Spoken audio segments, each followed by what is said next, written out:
तो nature and significance of management हम क्या समझने वाले हैं फर्स्ट चैप्टर में कि मैनेजमेंट का नेचर क्या होता है, उसकी इम्पोर्टेंस क्या होती है, किसी काम को करने का मैनर, तरीका मैनेजमेंट कहलाता है।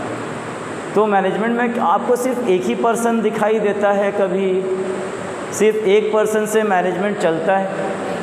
क्या होता है? ग्रुप एफर्ट होता है। Management is a group effort. Suppose इस टेबल में एक बुक रखी, मुझे इस बुक को उठाना है, तो सबसे पहले मेरा ब्रेन क्या बोलेगा?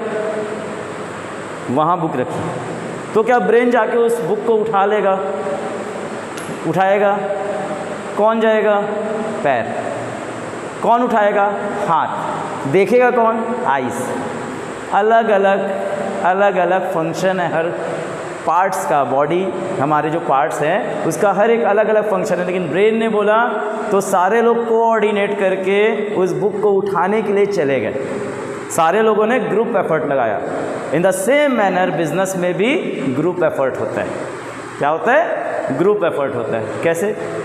बिजनेस में अलग अलग डिपार्टमेंट्स होते हैं। Production department, sales department, finance department, है ना। हेड कौन होता है? जो उसके एग्जीक्यूटर्स होते हैं, जो बिज़नेस के प्रोपराइटर्स होते हैं, वो उसके हेड होते हैं। वो बोलते हैं कि हमको कुछ अचीव करना है, तो अचीव करने के लिए सारे लोग क्या करते हैं? ग्रुप एफर्ट करते हैं, सब मिलजुल के काम करते हैं। यही मैनेजमेंट होता है। Clear? In a simple manner, अगर मैं अभी बुक की तरफ ना जाऊं और एक सिंपल मैनर में बोलूं कि एक ग्रुप एफर्ट को आप क्या कह सकते हैं? मैनेजमेंट कह सकते हैं। क्लियर? अंडरस्टूड? सबको समझ में आ गया? अब अकॉर्डिंग टू आवर बुक दो अप्रोच होते हैं, एक होता है ट्रेडिशनल और दूसरा होता है मॉडर्न। जैसे हमने बहुत सारी चीज़ें पढ़ी हैं। पहले मोबाइल बना तो क्या पहले स्मार्टफोन टच स्क्रीन वाले बन गए थे क्या? कैसे बने थे? सबसे पहले वो पत्थर टाइप के बड़े एकदम फेंक के मार दो किसी से सर फूट जाएगा, ऐसा फ़ोन बनता था, कीपैड वाला। आपने कभी देखा वाला फ़ोन? बहुत भारी होता था, है ना। लेकिन अपडेट होता गया, धीरे धीरे अपडेशन आता गया, लेकिन सबसे पहले कॉन्सेप्ट तो वही है ना, कीपैड वाले पुराने फ़ोन। धीरे धीरे उसमें अपडेशन आता गया। अपडेट होते होते आज फ़ोन स्मार्टफोन, अब तो सारी चीज़ें फ़ोन में आ गई। इन द सेम मैनर हर चीज़ों में अपडेशन होता है। वैसे ही हमारे मैनेजमेंट के कॉन्सेप्ट में भी अपडेशन हुआ। तो मैनेजमेंट क्या है? आर्ट है। जैसे हमने अकाउंट्स में पढ़ा था ना, accounting is an art as well as science. In the same manner management भी क्या है? एक आर्ट है। आर्ट कौन सा?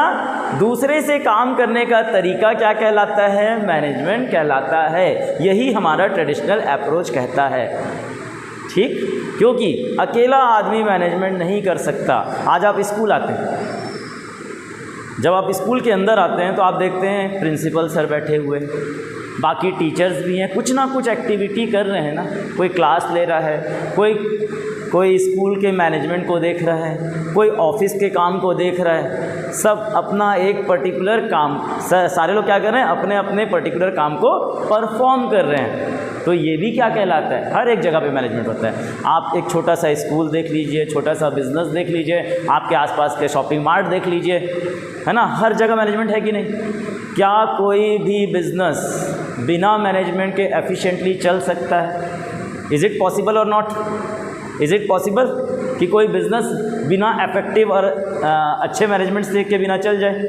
नहीं चल सकता। उसके पास सब चीज़ होगी, उसके पास अच्छी बिल्डिंग होगी, बहुत पैसा होगा, लेकिन इफेक्टिव मैनेजमेंट नहीं होगा तो कोई भी बिज़नेस लॉन्ग रन में हार जाएगा, क्योंकि वो कॉम्पिटिटिव मार्केट को फेस नहीं कर पाएगा। तो मैनेजमेंट बहुत ही इंपॉर्टेंट वाइटल रोल प्ले करता है बिजनेस के अंदर। क्लियर? तो ट्रेडिशनल अप्रोच क्या बोलता है? क्या है traditional approach? Management is an art of getting things done by the others. Clear? Management क्या है? एक आर्ट है जो कि दूसरे से काम कराने का तरीका है। क्लियर? अंडरस्टूड? एंड जैसे मैंने अभी एक एग्जांपल दिया कि यहाँ बुक रखी है, लेकिन मेरी आंख ने इसको देखा, मेरे ब्रेन ने बोला कि यहाँ बुक रखी है, तो क्या वो ब्रेन उठा लेगा उसको? कौन आएगा? पैर। कौन उठाएगा? हाथ। तो सारे बॉडी के पार्ट्स ने एक्टिव रोल प्ले किया उस चीज़ को करने में। वैसे ही मैनेजमेंट, मुझे बिज़नेस की सेल्स बढ़ानी है, मुझे बिज़नेस का प्रॉफिट बढ़ाना है, तो क्या अपने आप बढ़ जाएगा? सारे लोग जब एक्टिव रोल प्ले करते हैं बिज़नेस के अंदर, तब क्या होता है, क्या होता है? तब बिज़नेस ग्रो करता है। क्लियर? अंडरस्टूड? सबको समझ में आ गया? That is traditional approach. Modern concept of management, modern concept of management. Traditional approach तो आई थिंक सबको क्लियर हो गया होगा, है ना? Modern concept of management. अभी जैसे मैंने स्मार्टफोन का एग्जांपल दिया, जैसे मैंने अभी स्मार्टफोन का एग्जांपल दिया, क्या बोला मैंने? धीरे धीरे चीज़ें क्या हुई है, अपडेट होती गई हैं। इन द सेम मैनर आज बहुत कुछ अपडेट हो चुका है, मैनेजमेंट का भी कॉन्सेप्ट, उसकी मीनिंग भी काफ़ी अपडेट हो चुकी है। हाँ, अब हम वो पढ़ने वाले हैं। Clear? So right it down everyone. बहुत इंपॉर्टेंट वर्ड्स इसमें दिया हुआ है। Management is a process. Management क्या है? प्रोसेस है। आपने कभी चिप्स बनते हुए देखा है? किसी कंपनी के में एक प्रोसेस से होके जाता है। आलू को क्या किया जाता है? पहले साफ़ किया जाता है, फिर उसके छोटे छोटे मशीनरी में स्लाइसेस किए जाते हैं, फिर उसको धोया जाता है। एक प्रोसेस से होकर के चिप्स बनता है ना last. In the same manner management भी क्या है? एक प्रोसेस। आप सुबह उठे स्कूल आने के लिए, तो क्या किया आपने? सबसे पहले ब्रश किया, नहाया वाया, उसके बाद तैयार हुए, उसके बाद स्कूल आए। स्कूल में पूरी क्लास अटेंड करेंगे, उसके बाद घर जाएंगे। क्या आप इसका रिवर्स कर सकते हैं, उल्टा? क्या आप इसे चेंज कर सकते हैं? ये एक प्रोसेस है ना डेली स्कूल आने का। वैसे ही मैनेजमेंट को करने का भी एक प्रोसेस होता है, एक प्रक्रिया होती है। प्लानिंग होगी, आगे चल के पढ़ेंगे हम लोग। प्लानिंग होगी, ऑर्गेनाइज करेंगे, स्टाफिंग करेंगे, मोटिवेट करेंगे, कंट्रोल करेंगे। ये एक प्रोसेस होता है। इस प्रोसेस को हमको, जैसे हम अकाउंटिंग में करते थे, हमने जर्नल बनाया, फिर लेजर बनाया, फिर ट्रायल बैलेंस बनाया, वो एक प्रोसेस होता था ना।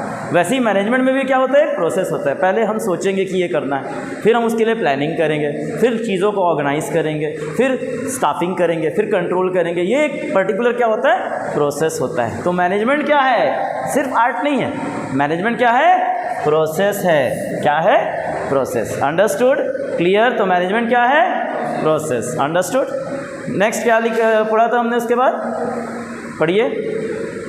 Management is a process of getting things. वही जो पहले ट्रेडिशनल अप्रोच में बोला गया था। क्या बोला गया था? Getting things done by the other people. यहाँ पे कोई चेंजेस नहीं। भाई मैनेजमेंट तो लोगों से ही करवाना है, अकेले नहीं करना है। मैनेजमेंट हमको लोगों से ही करवाना है। 4 लोग रहेंगे, काम करेंगे, तभी मैनेजमेंट होगा। अकेला आदमी नहीं करेगा। सिर्फ ब्रेन ने बोला बुक रखी है तो क्या उठा लेगा? नहीं उठा सकता ना। तो क्या चाहिए? पूरा ग्रुप एफर्ट चाहिए। तो ग्रुप एफर्ट के लिए लोग चाहिए ना, तो लोगों का होना ज़रूरी है। अंडरस्टूड? क्लियर? तो लोग होंगे तभी मैनेजमेंट होगा। अंडरस्टूड? क्लियर है? समझ में आ रहा है सबको? कहीं कोई परेशानी है? लेकिन आखिरी के जो पंच लाइन है ना, बहुत ज़बरदस्त चीज़ लिखी इसने। बोला एक लास्ट लाइन, क्या बोला? effectively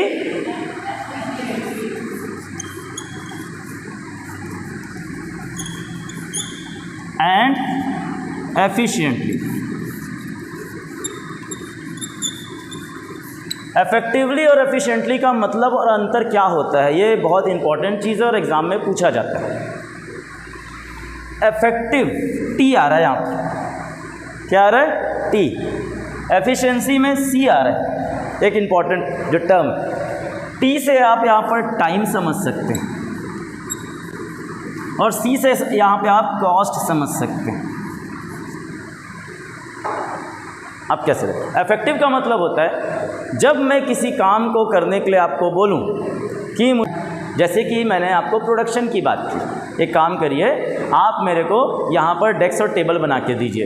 आपको सिर्फ 400 डेस्क और टेबल का टारगेट है, 5 दिन में कंप्लीट करना। तो क्या करोगे आप? ये थोड़ी ना देखोगे कि आपके रिसोर्सेज वेस्ट हो रहे हैं कि नहीं हो रहे हैं। आपको सिर्फ क्या दिमाग में रहेगा कि आप टाइम पे उस काम को कंप्लीट कर लें। तो इफेक्टिव का मतलब होता है टाइम में काम को, टास्क को कंप्लीट कर लेना इज नोन एज इफेक्टिवनेस। किसी काम को टाइम पे कंप्लीट कर लेना, ये नहीं देखना है इसमें कि कितना कॉस्ट आ रहा है, कि हम उसको सही कॉस्ट पे बना पा रहे हैं, कि रिसोर्सेज कितने वेस्ट हुए नहीं हुए, इससे कोई मतलब नहीं। Clear? That is known as effectiveness. Efficiency का मतलब है टाइम पे तो कंप्लीट करना है लेकिन मिनिमम कॉस्ट के साथ। बिजनेस कब आगे बढ़ेगा? जब आप रिसोर्सेज को वेस्ट करके टाइम पे प्रोडक्शन कर दोगे तब बढ़ेगा, कि तब बढ़ेगा जब आप मिनिमम कॉस्ट में, जब आपने रिसोर्सेज वेस्ट नहीं किए, ख़राब नहीं किया, डेस्क टेबल बनाया लेकिन सारे टेबल डेस्क बेंच अच्छे बने और जो रिसोर्सेज थे वो भी सही यूटिलाइज हुए, है ना। जो 10,000 में आपने बनाया उसको मैंने 8,000 में बना दिया और टाइम पे बनाया, तो प्रॉफिट किस में ज़्यादा होगा? इसमें कि इसमें? मिनिमम कॉस्ट में, लागत कम आए और काम भी सही हो, that is known as efficiency. Clear? Time पे होना इफेक्टिवनेस कहलाता है, मिनिमम कॉस्ट के साथ होना एफिशिएंसी कहलाता है। क्लियर? तो अब हमारा पूरा डेफिनेशन क्या बोलता है? Management is a process of getting, से लाउडली,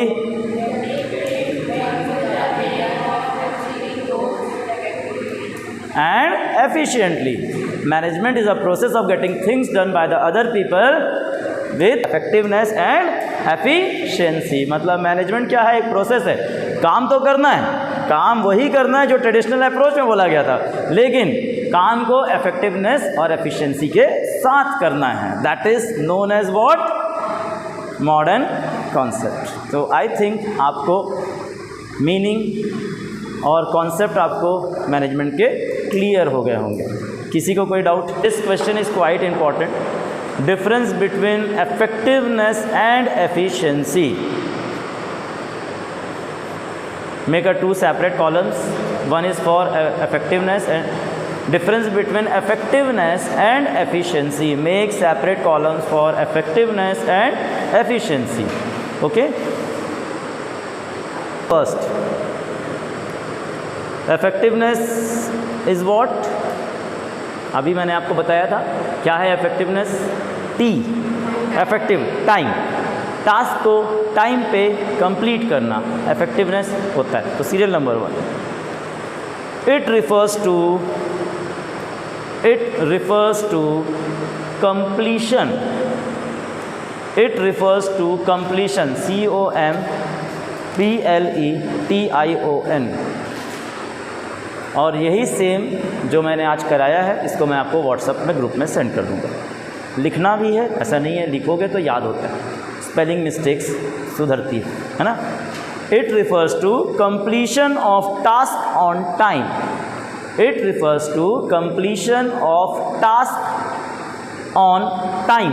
टाइम पे काम को कंप्लीट कर लेना। मैंने आपको 1000 चेयर बनाने के लिए बोला, आपने 1000 चेयर जिस दिन पे बोला उस दिन पे आपने कंप्लीट करके दे दिया ना। उसमें हमने कोई भी चीज़ और मेजर नहीं की कि आपने कितना रिसोर्स वेस्ट किया या चीज़ें क्या की, क्या नुकसान किया, क्या किया, हमने कुछ नहीं देखा, ना कॉस्ट देखा ना कुछ देखा, बस टाइम पे कंप्लीट हो गया, that's it, that is effectiveness. Is that clear? Understood? Okay, next, in efficiency, it refers to completion of task. It refers to completion of task correctly with minimum cost, with no wastage of resources, with minimum cost, with no wastage of resources. मतलब मैं काम तो complete करूँगा लेकिन cost को ध्यान रख के, कि आप देखते हो बड़ी कंपनियां 5 रुपए की मैगी बेच लेती है लेकिन उसमें भी प्रॉफिट कमा के निकल जाती है। कैसे? वो किस पे ध्यान देती है? कॉस्ट को मिनिमाइज़ करने पे। अब ऐसा नहीं कि मैं क्वालिटी गिरा के मिनिमाइज़ करूँ, मैं अपने मैन पावर को इतने अच्छे से यूज़ करूं, मशीनरी को इतने अच्छे से यूज़ करूं, रिसोर्सेज का वेस्ट ना करूं, तो मेरी कॉस्ट क्या हो जाएगी? ऑटोमेटिकली कम होगी। आप कभी ऑब्जर्व करेंगे प्राइवेट कंपनीज़ और गवर्नमेंट कंपनीज़ में क्या डिफरेंस होता है। प्राइवेट कंपनी रिसोर्सेज को वेस्ट नहीं करती, टाइम पे प्रोडक्शन करती है, मिनिमम कॉस्ट के साथ करती है और हमेशा प्रॉफिट के बारे में सोचती है, हमेशा कॉस्ट के बारे में सोचती है, इसलिए वो ज़्यादा ग्रो कर जाती है in comparison of government companies. Government में आते ही आदमी लेजी हो जाता है, ले नहीं करना है काम, अब हो तो गया, आ तो गए, तो हो रहा है काम धीरे धीरे। लेकिन वही आदमी प्राइवेट कंपनी में होता है तो बहुत मेहनत से काम करता है। क्यों? क्योंकि उसको पता है कि इस कंपनी के लिए काम करेंगे तो हम रहेंगे, तो कंपनी के लिए काम नहीं करेंगे तो हम दूसरे दिन गायब हो जाएंगे। Is that clear? तो यही डिफरेंस है इफेक्टिवनेस और एफिशिएंसी में, कि हम काम को एफिशिएंटली परफॉर्म करेंगे। एफिशिएंटली मतलब एफिशिएंसी के साथ कॉस्ट को कम करना है और क्या करना है? रिसोर्सेज को वेस्ट नहीं करना है। रिसोर्सेज जो हमको रिसोर्सेज हम जैसे टेबल बना रहे हैं तो हम लकड़ियों का वेस्टेज ना करें, हम कोयले का प्रोडक्शन कर रहे हैं तो कोयला वेस्ट ना हो, तो हम रिसोर्सेज को ये वेस्टेज से बचें, तभी हमारी कॉस्ट कम आएगी। Clear? Next point, it is concerned with the second effectiveness. In effectiveness, it is concerned with the achievement of